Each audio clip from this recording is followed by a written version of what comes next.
मेघनाथ के पुत्र देवदनल और उनके द्वारा लक्ष्मण और हनुमान को मूर्छित करने की घटना का कोई ठोस और प्रसिद्ध विवरण रामायण या अन्य प्रमुख संस्कृत ग्रंथों में नहीं मिलता है। इस विषय पर विस्तृत जानकारी केवल कुछ विशिष्ट क्षेत्रीय कथाओं या बाद के ग्रंथों में मिल सकती है, लेकिन ये प्रमुख रूप से रामायण के शास्त्रीय संस्करणों में नहीं है। हालांकि हम रामायण के युद्धकांड और अन्य संदर्भों में लक्ष्मण, हनुमान और राक्षसों के बारे में मौजूद कथाओं का संदर्भ लेते हुए इस विषय पर चर्चा कर सकते हैं। आपके द्वारा पूछे गए विषय पर विस्तृत लेख लिखने के लिए हमें उस विशेष दृष्टिकोण को अपनाना होगा जिसमें लोककथाओं, रामायण के अलग अलग संस्करणों और संबंधित साहित्य का विश्लेषण किया जा सके। दोस्तों, अगर आप चैनल में नए हो तो चैनल को सब्सक्राइब करें और बेल आइकॉन को प्रेस करें। मेघनाथ और देवदनल का परिचय। रामायण के प्रमुख पात्र रावण के पुत्र मेघनाथ को इंद्रजीत भी कहा जाता है। वो एक महान योद्धा और राक्षसों के सेनापति थे। उनकी वीरता और युद्ध कौशल का उल्लेख रामायण के युद्धकांड में मिलता है, जहां उन्होंने लक्ष्मण और राम के खिलाफ कई महाकाव्य युद्ध लड़े। मेघनाथ की पहचान उसकी शक्तियों और युद्ध के दौरान किए गए अप्रत्याशित युद्ध तकनीकों से थी। मेघनाथ का कड़ा संघर्ष। रामायण के युद्धकांड में मेघनाथ द्वारा किए गए कुछ महत्वपूर्ण कार्यों का उल्लेख मिलता है।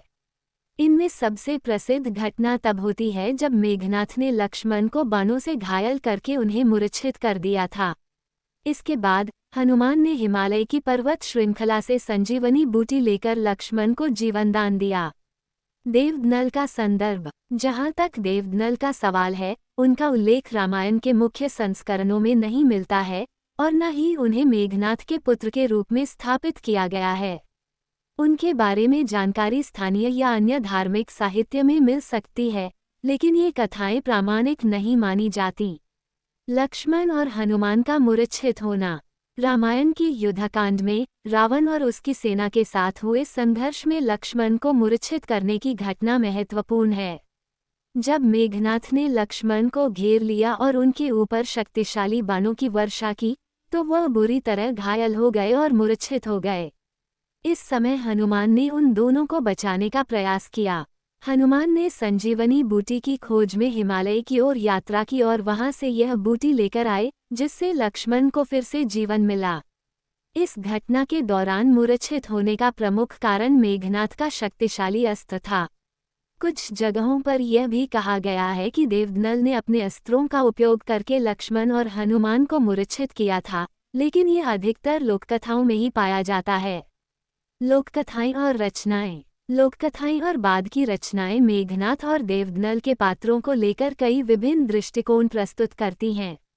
इन कथाओं में देवदनल को कभी मेघनाथ का सहायक, कभी उनका पुत्र और कभी एक अलग पात्र के रूप में दिखाया जाता है। इन रचनाओं में देवदनल का चित्रण इतना विस्तृत नहीं है कि उन्हें रामायण के मुख्य ग्रंथों में शामिल किया जा सके। निष्कर्ष। इस प्रकार देवदनल का मुख्य रूप से रामायण या अन्य शास्त्रों में कोई ठोस उल्लेख नहीं मिलता। वह अधिकतर क्षेत्रीय और लोककथाओं में एक अदृश्य पात्र के रूप में सामने आते हैं। यदि आप इस विषय पर अधिक गहराई से जानकारी चाहते हैं, तो यह महत्वपूर्ण होगा कि आप उन विशेष रचनाओं और पुस्तकों का अध्ययन करें जो इन लोककथाओं को विस्तृत रूप से प्रस्तुत करती हैं।